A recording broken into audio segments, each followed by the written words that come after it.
তো আমাদের শ্রদ্ধেয় উদ্বোধক ভান্তে ওনার দেশনাতে একটি কথা বলেছেন, সদ্ধর্ম কি পরধর্ম কি।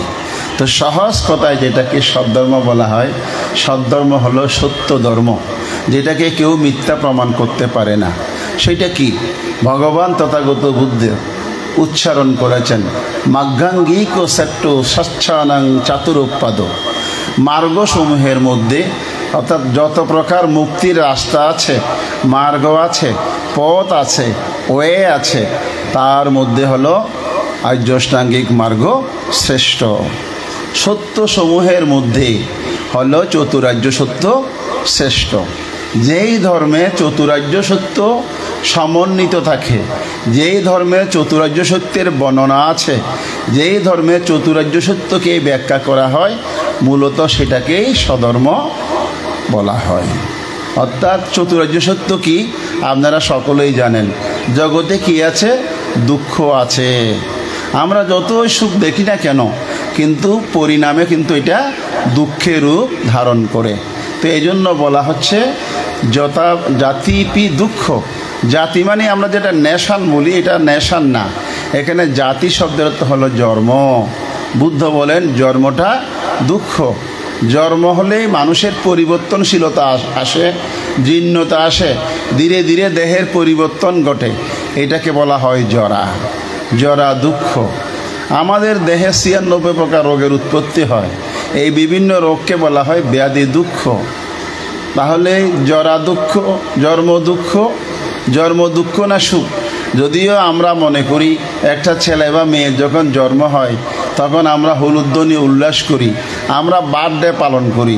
কিন্তু একটু যদি গভীরভাবে চিন্তা করা হয়, যে মাতা তাকে 10 মাস 10 দিন গর্ভে ধারণ করেছেন এবং জন্মের সময় মাতা বা মাতৃদেবী কি অপরিমেয় দুঃখ ভোগ করে আমার মা জাতি যারা আছেন তারা নিশ্চয়ই উপলব্ধি করতে পারেন। যদিও আবার শিবলির কথা বলতে গিয়ে যখন সুপ্রভাষাকে সারিপুত্র স্থবির জিজ্ঞাসা করেছিল, আপনি যে 7 বছর ধরে আপনার এই পুত্র গর্ভে রেখেছিলেন, এইরকম পুত্র কি আপনি আরও চান?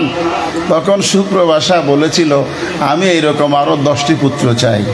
তখন সারিপুত্র স্থবির বলেছিল, হায় রে মাতৃজাতি, 7 বছর ধরে একটা উদরের মধ্যে 7 বছরের একটা বয়সী ছেলেকে গর্ভে ধারণ করে কত কষ্ট ভোগ করলো, কিন্তু পুত্রমুখ দর্শনে তিনি সে দুঃখ ভুলে গেলেন। আবারও সেই দুঃখ সে বাড়াবার জন্য 10টি পুত্র চাচ্ছে।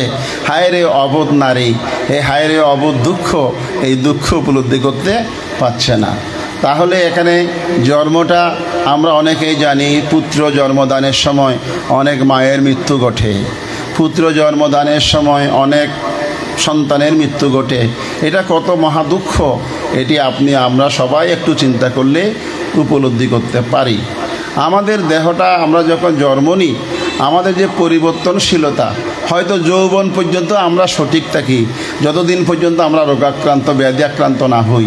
কিন্তু যখন আমরা রোগাক্রান্ত ব্যাধি আক্রান্ত হয়ে শরীরটা যখন আমার কাছে ভারী তুল্য মনে হয়, শরীরটা যখন আমার কাছে দুঃখদায়ক মনে হয়, শরীরটা যখন আমাকে নানা প্রতিনিয়ত ব্যাধির যন্ত্রণায় অতিষ্ঠ করে তোলে, তখন আপনি বুঝতে পারেন জীর্ণতা, বার্ধক্যতা, যেই আমাদের অনন্ত যৌবনা, সেই যৌবন যখন চলে যায়, যখন সেই সুন্দর ভ্রমর কৃষ্ণ চুল সাদা হয়ে যায়, দন্ত পড়ে যায়, টান চামড়া ডিল হয়ে যায়, চলতে ফিরতে কাঁপুনি শুরু হয়, তখন আমরা বুঝতে পারি জরার দুঃখ, জীর্ণতার দুঃখ, ব্যাধির দুঃখ।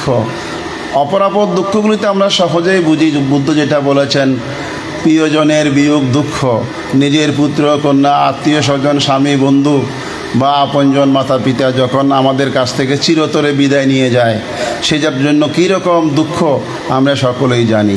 প্রিয়েহি বিপ্রায়োগ দুঃখ। আবার বলা হচ্ছে আপ্রিয়েহি সম্পায়োগ দুঃখ।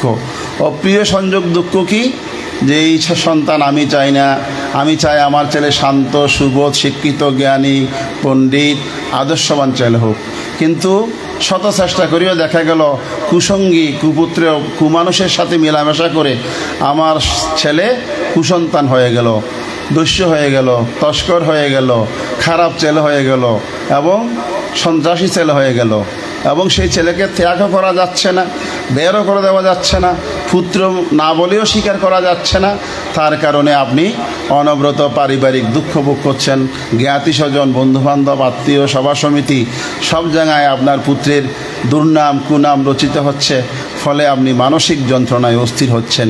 এটাকে বলা হচ্ছে আপ্যেহি সম্পায়োগ দুঃখ, অপ্রিয়জনের সংযোগ দুঃখ। জং পুচ্ছতি তাং নালাপ্পাতি দুঃখাং, আমি যাহা চাই তাহা পাই না, যাহা চাই না তাহা পাই। রবীন্দ্রনাথ বলেছেন, যা চাই না, যা চাই তা পাই না, যা চাই না তাই পাই। অর্থাৎ আমার আশা আকাঙ্ক্ষার অতৃপ্তি এমনভাবে থাকে যেটা আমি পূরণ করার মতো সুযোগ আমার হয় না। সর্বশেষে বুদ্ধ বলছেন, সংকীর্তে না পঞ্চ উপাদান কন্দা দুঃখা, আমাদের এই দেহ নামক তরিটা, দেহ নামক জীবনটা এখানে রূপ, বেদনা, সংজ্ঞা, সংস্কার, বিজ্ঞানের সমবায়ে গঠিত, পঞ্চস্কন্ধে গঠিত এই দেহটায় এক সময় বড় দুঃখদায়ক হয়ে ওঠে এবং এই দেহটাকেও এক সময় অনেক বেশি কষ্ট মনে হয়।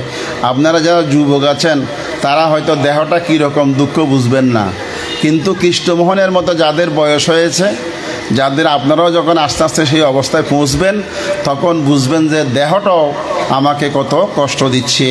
যখন নিজের হাতে খেতে পারে না, নিজে একা বাথরুমে বা যেতে পারে না, বাহ্যস্রাব করতে পারে না, কত কাপড় চোপড় পরতে পারে না, অনেকে অক্ষম হয়ে বিছানায় পড়ে থাকে বছরের পর বছর, সেই দেহ ধারণটাও পরম দুঃখ। এটাকেই তথাগত বুদ্ধ বলেছেন যে চতুরার্য সত্যের প্রথম সত্য দুঃখ সত্য। এই দুঃখকে জেনেও আমরা দুঃখকে অভিনন্দন করি, দুঃখকে আমরা অভিনন্দিত করি, দুঃখকে আমরা আনন্দের সাথে গ্রহণ করি এবং নন্দীরাগ স্বগত চিত্তে আমরা দুঃখকে আলিঙ্গন করি। বুদ্ধ এটাকে বলেছেন সেই তৃষ্ণা। এই তৃষ্ণাকেই ভগবান তথাগত বুদ্ধ বলেছেন দুঃখ আর্য সত্য, দ্বিতীয় আর্য সত্য। তৃতীয় আর্য সত্য কি? এই দুঃখ থেকে যদি কেহ মুক্তি চায়, দুঃখ থেকে যদি কেউ নিষ্কৃতি চায়, পরিত্রাণ পেতে চায়, তাকে কিন্তু কি করতে হবে? ত্যাগ ও মুক্তি অনালয় নির্বাণ। তাকে ত্যাগের পথে যেতে হবে, তাকে মুক্তির পথ রচনার জন্য এগিয়ে যেতে হবে, তাকে সংসার ত্যাগ করে, আলয় ত্যাগ করে তাকে নির্বাণের পথে দাবিতে হতে পারে। এটাকে বলা হয় দুঃখ নিরোধ বা তৃতীয় আর্য সত্য। চতুর্থ আর্য সত্য কি? দুঃখ নিরোধগামিনী পটিপদা। ডাক্তার যেমন আপনাকে চিকিৎসার জন্য যখন ডাক্তারের কাছে যান রোগের জন্য, ডাক্তার আপনার সমস্ত দেহ বা পরীক্ষা নিরীক্ষা করে আপনাকে একটা প্রেসক্রিপশান দেয়, ব্যবস্থাপত্র দেয়। এই ব্যবস্থাপত্র বা প্রেসক্রিপশান অনুসারে আপনি ওষুধ পান করে রোগমুক্তি লাভ করেন। বুদ্ধ কিন্তু ওই ডাক্তারের মধ্যে একজন মহাবিশক, একজন মহা চিকিৎসক। বুদ্ধ সেটা কিসের ডাক্তার? দুঃখ মুক্তির ডাক্তার। বুদ্ধ আমাদেরকে এই দুঃখ থেকে, এই যে বর্ণিত 8 প্রকার মহাদুঃখ যেগুলো আমি আগেই বলেছি, এই জন্ম দুঃখ, জরা দুঃখ, ব্যাধি দুঃখ, মরণ দুঃখ, প্রিয় বিয়োগ দুঃখ, অপ্রিয় সংযোগ দুঃখ, যাহা চায় তাহা না পাওয়া দুঃখ, দেহধারণজনিত দুঃখ, এই দুঃখ থেকে আপনি কিভাবে নিজেকে মুক্তি লাভ করতে পারবেন তার যেই ব্যবস্থাপত্রটি বুদ্ধ আমাদের সামনে উপস্থাপন করে গেছেন 2500 বছর আগে, সেটিকে হচ্ছে প্রেসক্রিপশান, সেটি হলো ব্যবস্থাপত্র, সেটি হলো বুদ্ধের ধর্ম, সেটিই মূলত ত্রিপিটক। তার নাম হলো আর্যাষ্টাঙ্গিক মার্গ, আর্যাষ্টাঙ্গিক মার্গ। এখানে আর্যাষ্টাঙ্গিক মার্গ শব্দের অর্থ 8টি অঙ্গ সমন্বিত একটি মার্গ। কেউ কেউ ভুল করে কিন্তু 8টি মার্গ বলে। 8টি মার্গ নয়, 8টি অঙ্গ সংযুক্ত একটি মার্গ। এজন্য বুদ্ধ বলেন, এখায়ানা মার্গ সত্যানাং বিশুদ্ধিয়া, আমি সত্যগণের বিশুদ্ধির জন্য একটি মাত্র পথ আবিষ্কার করেছি, তার নাম হলো আর্যাষ্টাঙ্গিক মার্গ, যার বিভাজন করলে হয় তিন ভাগে শীল সমাধি প্রজ্ঞা। আবার এমনি যদি 8টি অঙ্গ হিসাবে আমরা বলি, সম্যক দৃষ্টি, সম্যক সংকল্প, সম্যক বাক্য, সম্যক কর্ম, সম্যক জীবিকা, সম্যক স্মৃতি, সম্যক সমাধি। এই বিষয়গুলো ব্যাখ্যা করলে অনেক বেশি সময় লাগবে। তো আমি মনে করি আমাদের শ্রদ্ধেয় উদ্বোধক বান্তে সেই কথাটি আপনাদের সামনে উপস্থাপন করতে চেয়েছেন। সদ্ধর্ম মানে যেই ধর্মের মধ্যে চতুরার্য সত্য, আর্য অষ্টাঙ্গিক মার্গ বর্ণিত আছে। এই সত্যগুলো কিন্তু শুধু বড়ুয়া, চাকমা, মারমা, তঞ্চঙ্গা, খিসা তাদের জন্য নয়। এই সত্যগুলো সকল মানুষের জীবনে, সকল প্রাণীর জীবনে অবধারিত। এইটার থেকে কেউ বাঁচার কোনো সুযোগ নাই। অর্থাৎ জন্ম, জরা, ব্যাধি, মরণ, প্রিয় বিয়োগ, অপ্রিয় সংযোগ, দেহদারঞ্জনিত দুঃখ, এটি সকলের কাছে সমভাবে গৃহীত। এই জন্য এটা এত পরম সত্য যে, এত চরম সত্য যে সেটাকে মিথ্যা করার কোনো সুযোগ নাই। সেজন্য এটা হলো সধর্ম। তো সুধীমণ্ডলী, আমি বেশি কথা বলবো না। প্রধান সদ্ধর্ম দেশক উনি সদ্ধর্ম দেশনা করবেন। আসলে আমরা দোনো ভাই কিন্তু একসাথে কোনো কোডন্সিব উদ্যানে যাই না। তার কারণ দুইজন গেলে বাকিরা কথা বলার সুযোগ পায় না। যেমন আজকে শ্রদ্ধেয় আমাদের পরম শ্রদ্ধেয় জ্যোতি সেন ভান্তে, উনি সরাসরি মাইকটা আমাদের জন্য ছেড়ে দিয়েছেন। তো এই জন্য আমরা এক একজন এক এক দিকে যাই। তথাপি শ্রদ্ধেয় এই বিহারের অধ্যক্ষ ভান্তের অনুরোধে আমি এখানে এসেছি এবং এসে আপনাদের দেখে অত্যন্ত কৃতার্থ হয়েছি। তো আমি যে বিষয়টি একটু বলতে চাচ্ছিলাম সেটি হলো আমাদের শ্রদ্ধেয় উপস্থাপক ভান্তে একটি সুন্দর গাথা আপনাদের সবার শুরুতে উচ্চারণ করেছিল। সেই গাথাটি হলো, কিচ্ছু মানুষ সাপাটিল্লাবো, কিচ্ছু মচ্ছানুজীবিত, কিচ্ছু সদ্দম্মা সাবানাং, কিচ্ছু বুদ্ধানু উপাধো। এই কথাটি তথাগত সম্যক সম্বুদ্ধ একজন নাগরাজকে লক্ষ্য করে বলেছিলেন। একজন নাগরাজ, তিনি অতীত জন্মে তিনি ভিক্ষু ছিলেন। ভিক্ষু থাকা অবস্থায় তিনি যখন বাক্কালী নদীর মতো ওই একটা নদী বা সাঙ্গু বা মাতামুহুরির মতো একটা নদীতে যখন তিনি খেয়া পার অর্থাৎ ঘাট পার হচ্ছিলেন, হঠাৎ করে জোয়ার আসাতে এবং তুফান আসাতে, ঝড় তুফান আসাতে নৌকাটা বাত্যাঘাতে ডুবে গেল। তখন সেই ভান্তে সাঁতরাতে লাগলেন। সাঁতরাতে তিনি অনেক দূর চলে গেলেন। তিনি বাঁচার জন্য একটা নলখাগড়া ধরার চেষ্টা করলো। যেই নলখাগড়া ধরলো, তিনি একটু নদীর পাশে কিনারায় ওই নলখাগড়াটা ছিঁড়ে গেল। তো ভিক্ষুরা কিন্তু গাছ ছিঁড়তে পারে না, গাছের ডাল কাটতে পারে না। যদিও আমরা বলি মানে বৃক্ষের বা উদ্ভিদের প্রাণ নেই, জগদীশচন্দ্র বসু যদিও এটা আবিষ্কার করছে বলছে, কিন্তু 2500 বছর আগে বুদ্ধ নির্দেশ করেছেন ভিক্ষুরা কিন্তু গাছের শাখা, গাছ উৎপাটন, গাছ কাটা এই জাতীয় কাজগুলো করতে পারবে না। যেহেতু এগুলোকে শিল যদিও বলা হয়, শিল হলো ক্ষুদ্র শিল, মধ্যম শিল আর গুরু শিল বা মহাশিল, 3 ভাগে বিভক্ত। ভান্তেদের শিলগুলো 3 ভাগে বিভক্ত। কতগুলো আছে ক্ষুদ্র শিল, কতগুলো আছে মধ্যম আকারের শিল, কতগুলো আছে গুরু শিল বা মহাশিল। তো এই শিলগুলো কিন্তু ক্ষুদ্র শিল। তো এই ক্ষুদ্র শিলগুলো এক ভান্তে আরেক ভান্তের কাছে আপত্তি দেশনা করলে কিন্তু শুদ্ধ হয়ে যায়। তিনি যখন সাঁতরাচ্ছিলেন, সাঁতরাতে ওই নলখাগড়া ছিঁড়ে ফেললো। তার মনের মধ্যে জাগলো, চেতনা আসলো, এখন আমি ভিক্ষু কোথায় পাবো? আমার তো এখন জীবন চলে যাচ্ছে। এই অবস্থায় আমি কিভাবে ধর্ম দেশনা করবো? আমি তো আপত্তিগ্রস্ত হয়ে গেলাম। এই আপত্তিগ্রস্ত হয়ে গেলাম ভাবতে ভাবতে যখন তিনি একেবারেই পানির তলদেশে ডুবে গেলেন, সেখানে তার মৃত্যু হলো। এই মৃত্যুর কারণে তিনি একটা বিশাল নাগরাজ হয়ে জন্মধারণ করলেন। নাগরাজ হয়ে জন্মধারণ করে তিনি দীর্ঘকাল অবস্থান করতে লাগলেন। তার ইচ্ছা জাগলো, কখন জগতে বুদ্ধ আবির্ভূত হবে? আমি যদি বুদ্ধের আবির্ভাবটা জানতে পারতাম, বুদ্ধের সদ্ধর্ম শ্রবণ করে আমি মুক্তি লাভ করতে পারতাম।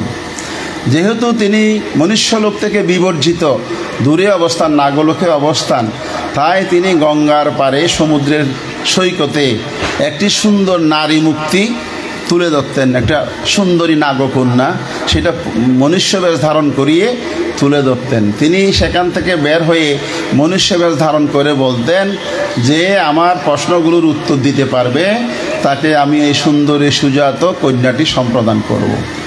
অনেক রাজকুমার সেই কন্যা লাভের জন্য গিয়েছিল, তিনি যখন প্রশ্ন করেন তখন তারা সদুত্তর দিতে পারে না, আবার নাগকন্যা পানির মধ্যে ডুবে যায়। তখন একটা বুদ্ধিমান ছেলে সে চিন্তা করলো আমি আগে বিষয়টা একটু শিখে যাই। তিনি গিয়ে প্রশ্নগুলো শুনলেন, তারপর তিনি সরাসরি যতবনে মহাকারণিক তথাগত বুদ্ধ, ইনি সেই ভগবান অরহৎ সম্যক সম্বুদ্ধ বিদ্যা আচরণ সম্পন্ন সুগত লোকবিদ অনুত্তর পুরুষ দমনকারী সারথী দেবমানবের শাস্তা বুদ্ধ ভগবানকে বন্দনা করে প্রশ্নগুলোর উত্তর জেনে নিলেন। বুদ্ধ তাকে সুন্দর করে সেই প্রশ্নগুলোর উত্তর শিখিয়ে দিলেন। তখন ছেলেটি, যুবকটি সেখানে গিয়ে নাগরাজ যখন প্রশ্নগুলো করল, সমস্ত প্রশ্নগুলোই তিনি সুন্দর করে উত্তর দিলেন। নাগরাজ বলল আমার এই প্রশ্নের উত্তর বুদ্ধ ছাড়া তো কেউ দেওয়ার মতো সক্ষমতা নাই, সুতরাং এই ছেলেটিটা কোথা থেকে শিখেছে আমাকে একটু জানতে হবে।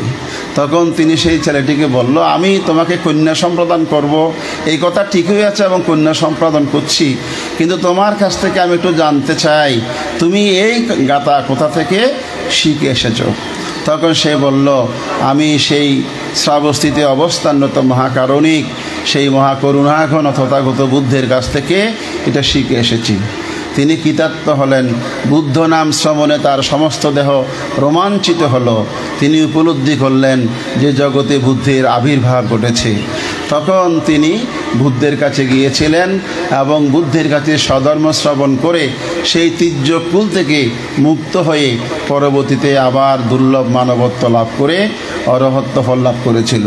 তো সুধীমণ্ডলী, এই সেখানে তথাগত বুদ্ধ এই গাথাটি বলেছিলেন, কিস্য মানুষ পাটিল্লাভ, মনুষ্য জীবন লাভ করা অত্যন্ত দুষ্কর, অত্যন্ত দুষ্কর। আমরা এখানে যারা বসেছি আমরা সবাই মানুষ হয়েছি, নারী হোক বা পুরুষ হোক, আমরা মানুষ হয়েছি। এই পৃথিবীতে যত প্রাণী সত্তা আছে সমস্ত প্রাণী সত্তার চেয়ে আমরা শ্রেষ্ঠ। আমরা কেন শ্রেষ্ঠ? বুদ্ধ বলেন ভোজন, মৈথুন, নিদ্রা মানব পশুতে ভিন্ন নয়। মানুষ যেমন আহার করে, মানুষ যেমন ঘুমায়, মানুষ যেমন সন্তান জন্ম দেয়, ঠিক একইভাবে পশু আর মানুষের মধ্যে কোনো পার্থক্য নাই। কিন্তু জ্ঞানেতে মানুষ শ্রেষ্ঠ, জ্ঞানের কারণে মানুষ শ্রেষ্ঠ। অন্যান্য প্রাণীর গুরুর মধ্যে সেই জ্ঞান অবিষ নাই।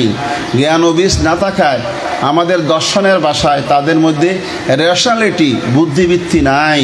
সেই কারণে মানুষ যেটা চিন্তা করতে পারে, মানুষ যেটা ভাবতে পারে, মানুষ যেটা করতে পারে, অন্যান্য প্রাণীর পক্ষে করা সম্ভব হয় না।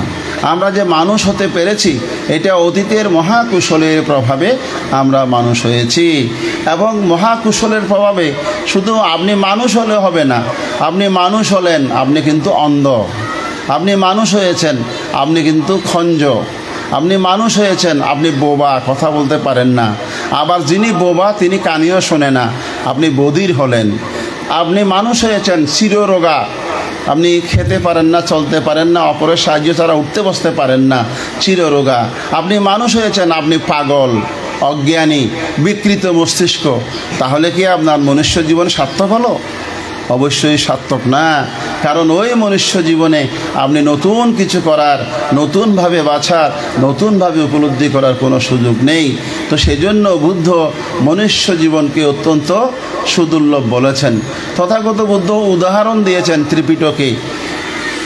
সেই মহাসমুদ্রের মধ্যে আপনারা যারা বয়স্ক তারা জানবেন, আগে যে গরু দিয়ে চাষ করা হতো, গরুর কাঁধে একটা জোয়াল দেওয়া হতো। জোয়াল দেখেছেন কিনা জানি না, যারা দেখেছেন তারা অবশ্যই বুঝছেন। এই জোয়াল সমুদ্রের মধ্যে ভাসতে থাকবে। একটা অন্ধ কচ্ছপ 100 বছরে একবার মাথা তুলবে, অর্থাৎ কচ্ছপের মাথা বের করবে। কখনো কখনো জোয়ালের ছিদ্র আর সেই কচ্ছপের মস্তক এক জায়গায় হতে পারে।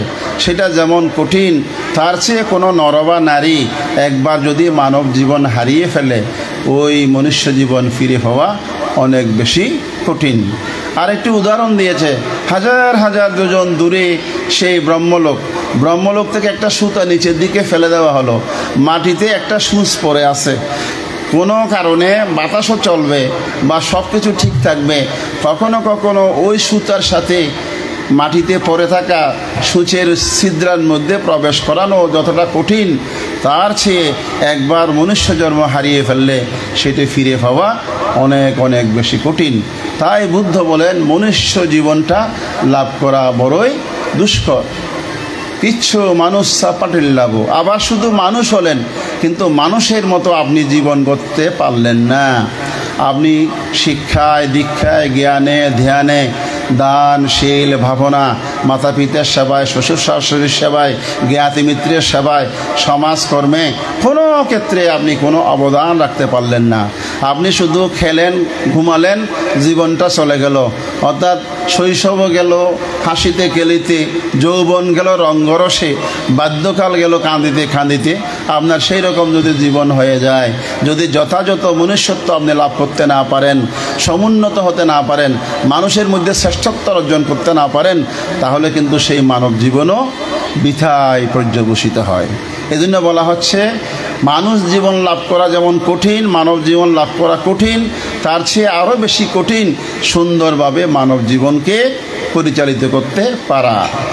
কিস্য সাদ্দাম্মা সাবানা, ধর্ম শ্রবণ করা বুদ্ধ বললেন আরও বেশি দুষ্কর, আরও বেশি দুর্লভ। সকল মানুষ কিন্তু ধর্ম শ্রবণ করতে পারে না। ধর্ম শ্রবণ করার জন্য কি চাই? চিত্তের একাগ্রতা চাই। ধর্ম শ্রবণ করার জন্য কি চাই? শ্রদ্ধা চাই। ধর্ম শ্রবণ করার জন্য সুন্দর মানসিকতা চাই। বুদ্ধ বলেন যারা ধর্ম শ্রবণ করেন তারা ইহ জীবনেই 7টি ফল লাভ করতে পারেন। সেই ফলগুলো কি কি? আসুতাং সুনাতি, যে কথা আপনি কোনোদিন শুনেন নাই, কোনো একজন ধর্মদেশকের কাছে সেটা শুনতে পারেন, অশ্রুত বিষয়ে শ্রুত হওয়া যায়। সুতাং পারিসংকাতি, শুনেছেন কিন্তু ভুলে যাচ্ছেন, পুনরায় শোনার কারণে সেটি আবার আপনি জেনে গেলেন।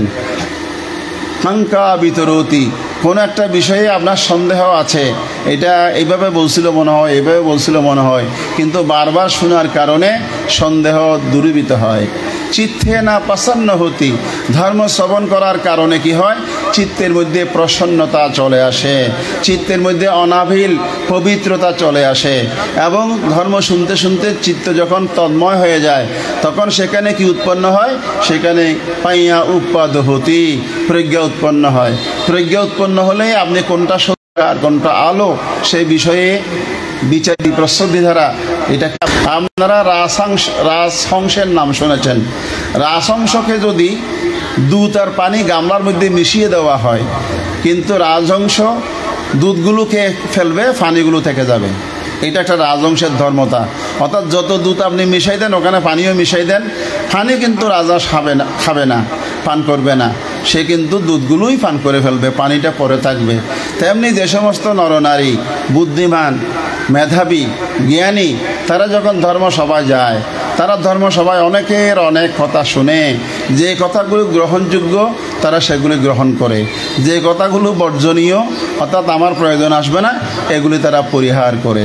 তো সেই জন্য তথাগত বুদ্ধ বলেন সুনেতা ধারেতা চারেতা ধম্ম, ধর্ম শুনতে হবে, শুধু শুনলে হবে না, এটাকে আবার ধারণ করতে হবে। শুধু ধারণ করলে হবে না, এটা আমার জীবনে, ব্যক্তি জীবনে, পারিবারিক জীবনে, সামাজিক জীবনে, রাষ্ট্রীয় জীবনে, ধর্মীয় জীবনে আচরণ করতে হবে। তাহলেই ধর্ম প্রকৃতভাবে আপনি উপলব্ধি করতে সক্ষম হবেন। তো সেই জন্য বুদ্ধ ধর্ম শ্রবণকে অতিমাত্রায় গুরুত্ব দিয়েছেন। আপনারা অনেকবার শুনেছেন এখানে বহু পণ্ডিত ভান্তের অবস্থান। আপনারা শুনেছেন বুদ্ধের সময়কালে গড়গড়া পুষ্করণীর তীরে রাখাল বালক যখন ধর্ম শুনছিল, সেখানে একটা ব্যাঙের উপর তার লাঠিটা চাপা দিয়েছিল। ব্যাঙটা মরে যাচ্ছিল, কিন্তু তিনি শব্দ করল না, কারণ অন্যের ধর্ম শ্রবণের ব্যাঘাত ঘটবে। এবং ক্রমশ বুদ্ধের ধর্ম শুনতে শুনতে তার সেখানে মৃত্যু হলো। তিনি মণ্ডুক দেবপুত্র নামে দেবলোকে উৎপন্ন হয়েছিল। এটি হলো ভগবান বুদ্ধ ধর্ম শ্রবণের মহা উপকারিতা। এই জন্য যারা ধর্ম শ্রবণ করে তারা অত্যন্ত সশ্রদ্ধ চিত্তে ভিক্ষু সঙ্গের প্রতি সশ্রদ্ধ আনায়ন করে বুদ্ধের সেই বাসিত ধর্মের প্রতি গৌরব প্রদর্শন করে সেই সদ্ধর্ম শ্রবণ করে থাকেন। এই জন্য বলা হচ্ছে সকলের পক্ষে সদ্ধর্ম শ্রবণ করা সম্ভব নয়। একটি ছোট্ট উদাহরণ দিয়ে আমি আমার কথা শেষ করতে যাব। ভগবান বুদ্ধ এক সময় শ্রাবস্তীর জেতবনে তিনি ধর্ম দেশনা করছিলেন। সেখানে বেশি লোক ছিল না, 5 জন উপাসক সেখানে ধর্ম শুনছিল। তো একজন দেখছে রশি টানার মতো করে এইভাবে হাত নাড়ানাড়ি করতেছে, একজন মাটি কুটতেছে, একজন অঝরে ঘুমাচ্ছে, আরেকজন আকাশের দিকে চেয়ে আছে, আরেকজন বুদ্ধের ধর্ম শুনছে। তখন আনন্দস্থবির বুদ্ধকে বললেন, ভান্তে আপনি এত আদি মধ্যে অন্তে কল্যাণযুক্ত সারত্ব সারবান ধর্ম দেশনা করছেন, অথচ এখানে 5টা মানুষের 5 রকম অবস্থা। বলে যে আনন্দ কীরকম? বলে যে ভান্তে একজন তো আকাশের দিকে চেয়ে আছে। তো বুদ্ধ বললেন যে আকাশের দিকে চেয়ে আছে সে 500 জন্ম নক্ষত্র গণক ব্রাহ্মণ ছিল, পূর্বে সংস্কার বশত সে আকাশের দিকে চেয়ে আছে। বলে যে আরেকজন লোক মাটি কুচ্ছে, এভাবে আঙুল দিয়ে মাটি কুচ্ছে। বলে যে সে 500 জন্ম কেঁচো ছিল, কেঁচোর স্বভাব মাটি খোঁড়া, তাই সে পূর্ব সংস্কার বশত মাটি খনন করছে ধর্ম সভায় এসেও। বলছে আরেকজন একটা লতা টানার মতো করে এভাবে টানছে। বলে যে সে 500 জন্ম বানর ছিল, বানরের স্বভাব সবসময় চটপট করা, অস্থির থাকা, সেটা সে প্রকাশ করছে। আরেকজন অঝরে ঘুমাচ্ছে। বলে যে 500 জন্ম সে নাগকুলে ছিল, সর্পকুলে ছিল, সেই সর্পের স্বভাব এভাবে ঘুমিয়ে পড়া। আর একজন মাত্র ধর্ম শুনছে যে সে বলে অতীত জন্মে ত্রিবেদজ্ঞ ব্যাকরণ নিগুণ্ঠ পারদর্শী একজন সম্যক দৃষ্টিসম্পন্ন ব্রাহ্মণ ছিল। তখন বুদ্ধ বললেন, আনন্দ আমি তো একথাই বলি যে আমার সমস্ত মানুষের মধ্যে, এই পৃথিবীর সকল মানুষের মধ্যে ধর্ম শোনার মানুষের সংখ্যা অত্যন্ত কম, অত্যন্ত কম। সুতরাং এই জন্য ধর্ম শ্রবণকে বুদ্ধ অতি দুর্লভ বলেছেন। ধর্ম শ্রবণের প্রধান উপকারিতা হলো আপনার অজ্ঞান ও অন্ধকার তিমির বিদীর্ণকারী এই বুদ্ধ বাক্য যখন আপনি শ্রবণ করবেন, অনুধাবন করবেন, অনুশীলন করবেন, আপনার অন্তর্জগতের ময়লা বিদূরিত হবে। তো সেজন্য ধর্ম শ্রবণকেও বুদ্ধ দুর্লভ বলেছেন। জগতে বুদ্ধের উৎপত্তি বড় দুর্লভ। বুদ্ধগণ সকল কালে সকল সময়ে আবির্ভূত হন না। যখন বুদ্ধগণের আবির্ভাব ঘটে তখন সপ্ত সূর্যের আবির্ভাবের মতো মানুষের অজ্ঞান অন্ধকার বিদূরিত হয়, মানুষের মধ্যে ধর্ম বিষয় জাগ্রত হয়, ক্রমশ নরকের নারকের সংখ্যা কমে যায়, দেবলোকের দাস সংখ্যা, ব্রহ্মলোকের ব্রহ্ম সংখ্যা বেড়ে যায়। তাই জগতে বুদ্ধের উৎপত্তি অত্যন্ত দুর্লভ। বুদ্ধগণ সত্য ধর্ম দেশনা করেন, বাস্তব ধর্ম দেশনা করেন। এই ধর্ম শ্রবণ করে কোটি কোটি মানুষ দুঃখ মুক্তির পথ লাভ করে থাকেন।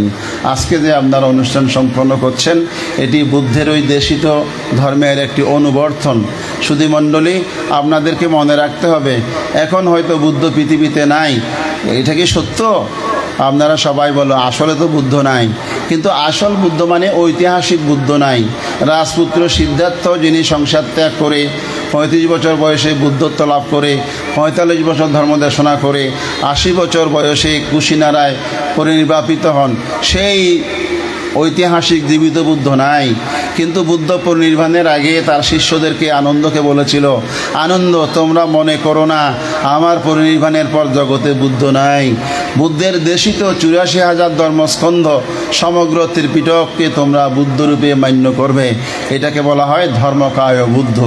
এই 5000 বছর বুদ্ধের ধর্ম যতদিন পৃথিবীতে থাকবে ততদিন ধর্মকায় বুদ্ধ পৃথিবীতে আছে। তো সেই জন্য বুদ্ধ তার শিষ্যদেরকে, উপাসক উপাসিকাদেরকে সবাইকে বলেছে কি, তোমরা আমার সেই ধর্মকে দেখবে। আপনারা নাম শুনেছেন, বুদ্ধের সময়কালে একজন তার শিষ্য ছিল বক্কলি। সে শুধু বুদ্ধের রূপ দেখত। বুদ্ধ এত সুন্দর, বুদ্ধের চোখ এত সুন্দর, কান এত সুন্দর, যে তার চুলগুলো এত সুন্দর, তার আজুন আলম্বিত বাহু এত সুন্দর। তাই সে বুদ্ধের সামনে সামনে বসে বসে বুদ্ধের রূপ দেখত। বুদ্ধ অনেক দিন ধরে সেটা দেখছিল, তিনি কিছু বলছিল না। পরে একদিন বুদ্ধ বলল, এই বক্কলি তুমি আমার সামনে থেকে সরে যাও, তুমি আমার সামনে থেকে সরে যাও। বক্কলির মন খুব খারাপ হয়ে গেল। বুদ্ধকে আমি আর আজ থেকে দেখতে পারবো না, বুদ্ধ আমাকে বুদ্ধর সামনে থেকে সরিয়ে দিয়েছেন, সুতরাং আমি আর এই জীবন রাখবো না, আমি আত্মহত্যা করব। তাই আত্মহত্যা করার জন্য বকখালি গিদ্রকূট পর্বতের আকাশের একেবারে শৃঙ্গে উঠে গেল। শৃঙ্গে উঠে সে লাফ দিয়ে আত্মহত্যা করবে। ঠিক যখন চোখ বন্ধ করে লাফ দেওয়ার জন্য সে প্রস্তুত, তখন তার সামনে বুদ্ধের ছবি, বুদ্ধকে দেখা যাচ্ছে। বুদ্ধ বললেন, বকখালি কী করছো? বলে যে, হান্তে আমি তো আপনাকে না দেখলে বাঁচতে পারবো না, তাই আমি আত্মহত্যা করছি। তখন বুদ্ধ বললেন, হে বকখালি, কায়োজি গুচ্ছ অসুচি দুর্গন্ধ গাচ্ছন্তি সাব্বি মারানাং হাঞ্চা। তুমি আমার যে দেহকে নিয়ে এত নিরীক্ষণ করছো, আমার এই দেহকে যে নিয়ে তুমি এত ভাবছো, এটা অসুচি, এটি দুর্গন্ধযুক্ত, এটি অচিরেই বিনাশপ্রাপ্ত হবে। বকখালি, আমাকে দেখে, আমার সৌন্দর্য দেখে কেউ আমার প্রকৃত অনুসারী হতে পারে না। যো মাং ধাম্মাং পাশ্চাতি সো মাং পাশ্চাতি। যে আমার ধর্মকে দেখে, যে আমার আদর্শকে দেখে, যে আমার নীতিকে অনুসরণ করে, যে আমার নীতিকে আচরণ করে, তিনিই প্রকৃত বুদ্ধের সেবা করে, তিনিই প্রকৃত বুদ্ধের অনুসারী।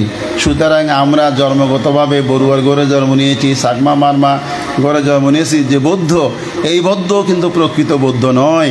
বুদ্ধের শীল বিনয়, বুদ্ধের ধর্ম আমরা যদি ব্যক্তিগত জীবনে আচরণ করি, পারিবারিক জীবনে আচরণ করি, অনুশীলন করি, তাহলে আমরা প্রকৃত বুদ্ধের অনুসারী হব। আপনারা সেই বুদ্ধের অনুসারী, আদর্শের অনুসারী হয়ে আজকে দানোত্তম দানশ্রেষ্ঠ কঠিন শিবর দান মহান সঙ্গের উদ্দেশ্যে দিচ্ছেন। প্রার্থনা করুন এই ধানের প্রভাবে জন্ম জন্মান্তরে আমরা যেন তৃষ্ণা ক্ষয় করে, আসক্ত ক্ষয় করে সেই চিরশান্তি জন্মজরা ব্যাধি মুক্ত নির্বাণ সুখ লাভ করতে পারি। এটি হবে আমাদের উত্তম প্রার্থনা। প্রার্থনা তিন প্রকার: হীন প্রার্থনা, মধ্যম প্রার্থনা, উত্তম প্রার্থনা। কেউ যদি দান ধর্ম করে প্রার্থনা করে, আমি যেন রাজা হই, আমি যেন সম্পদশালী হই, আমি যেন শ্রেষ্ঠী হই, আমি যেন চক্রবর্তী রাজা হই, আমার যেন ধন ভাণ্ডারের অভাব না হয়, সেটাকে বুদ্ধ বলেছে হীন প্রার্থনা। কারণ এইটা লাভ করলেও জন্মজরায় ব্যাধি থেকে আপনি মুক্তি পাবেন না, আবার পৃথিবীতে ঘুরে ঘুরে দুঃখ লাভ করতে হবে। মধ্যম প্রার্থনা কি? কেউ যদি প্রার্থনা করে, আমি যদি এই পুণ্যের প্রভাবে দেবরাজ ইন্দ্র হই, দেবতা হই, ব্রহ্মা হই, তিনিও দীর্ঘকাল সুখ ভোগ করে, কিন্তু পুণ্যকয় হলে সেখান থেকে তার আবার পতন হয়। এজন্য এটাকে বুদ্ধ বলেছেন মধ্যম প্রার্থনা। আর আছে ব্যাটারি আছে,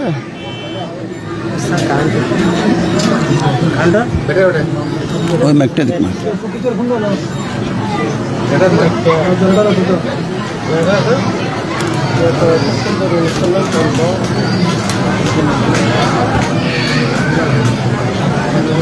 জেনারেটর মান নাই।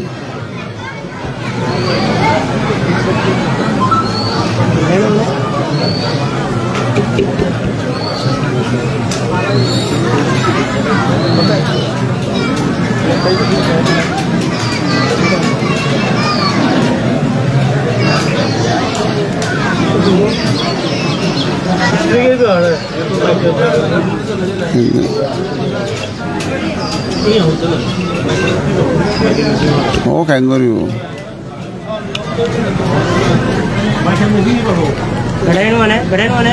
দেবার নাই।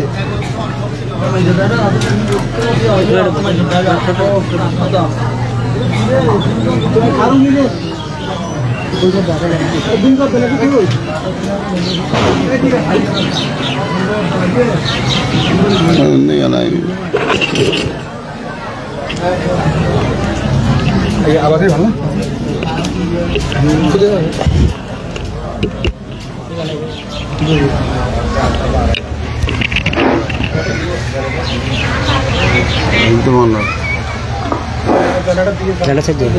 हेलो हेलो ना सर आज में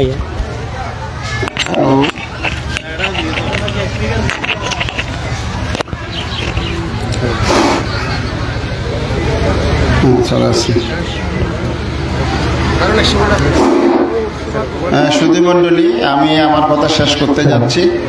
তো আমরা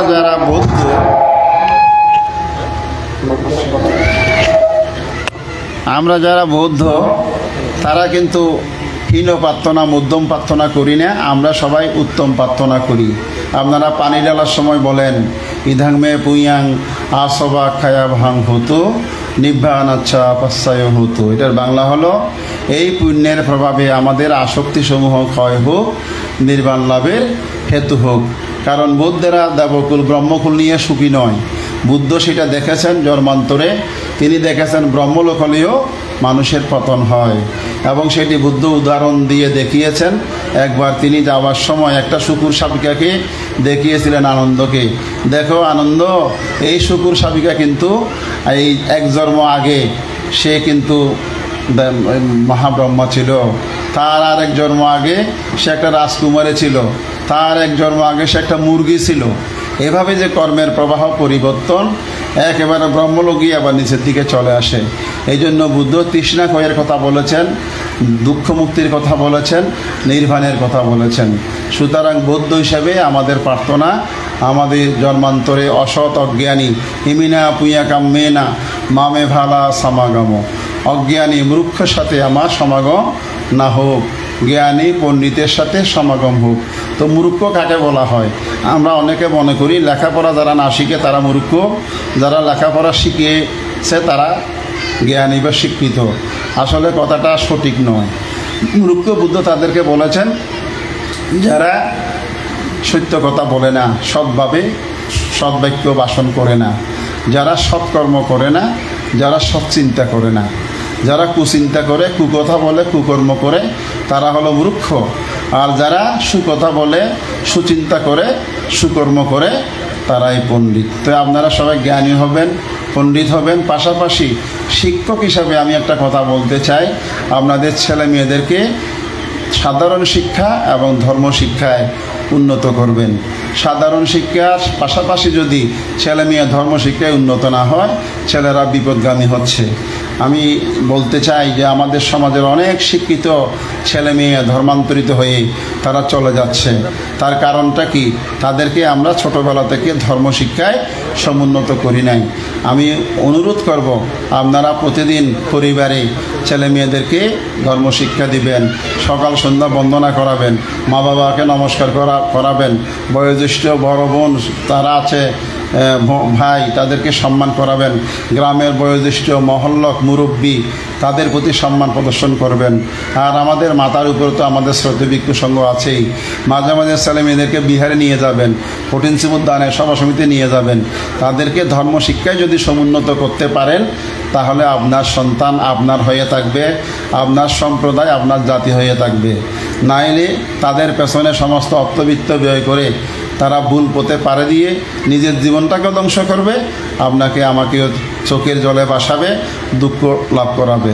তো সেই জন্য ছেলে মেয়েদেরকে শিক্ষা দিবেন, তাদেরকে ধর্ম শিক্ষায় সমুন্নত করবেন। সারাক্ষণ ছেলেকে স্কুলে পাঠাইয়া চুপ করে বসে থাকবেন না। ছেলে স্কুলে গেছে কিনা, শিক্ষকের কাছে গেছে কিনা, পড়ছে কিনা, এগুলোর একটু খবর নেবেন, তাহলে কিন্তু ছেলেটা মানুষ হবে। আপনারা যে শ্বাস করেন, ওখানে শ্বাস যিনি করেন তিনি ভালো জানেন। শুধু রোপণ করে আসলে হয় না, এটার আগাছাও পরিষ্কার করতে হয়, এটাতে সার দিতে হয়, এটাকে রক্ষা করতে হয়। ঠিক ছেলে মেয়েকেও ওইভাবে রক্ষা করতে হবে। তাহলে আপনারাও সুখী হবেন, আমরাও সুখী হব, জাতীয় সুখী হবে, সবাই সমৃদ্ধ হবে। আমি অনেক সময় নিয়ে ফেললাম। আপনাদের সকলের প্রতি সশ্রদ্ধ বন্ধ নমস্কার জানিয়ে, বিশেষত আমাদের সভাপতি ভান্তে সহ ভিক্ষু সংঘের প্রতি সশ্রদ্ধ প্রণাম জানিয়ে, আপনাদের প্রতি অশেষ অশেষ শ্রদ্ধা কৃতজ্ঞতা জানিয়ে, বিশ্বের সমস্ত রোগাত্ম দুঃখাত্ম শোকাত্ম ভয়াত্ম প্রাণীর দুঃখ রোগ শোক ভয়হীন জীবন কামনা করে আমি আমার দেশনা বক্তব্য শেষ করছি। জগতের সকল প্রাণী সুখী হোক।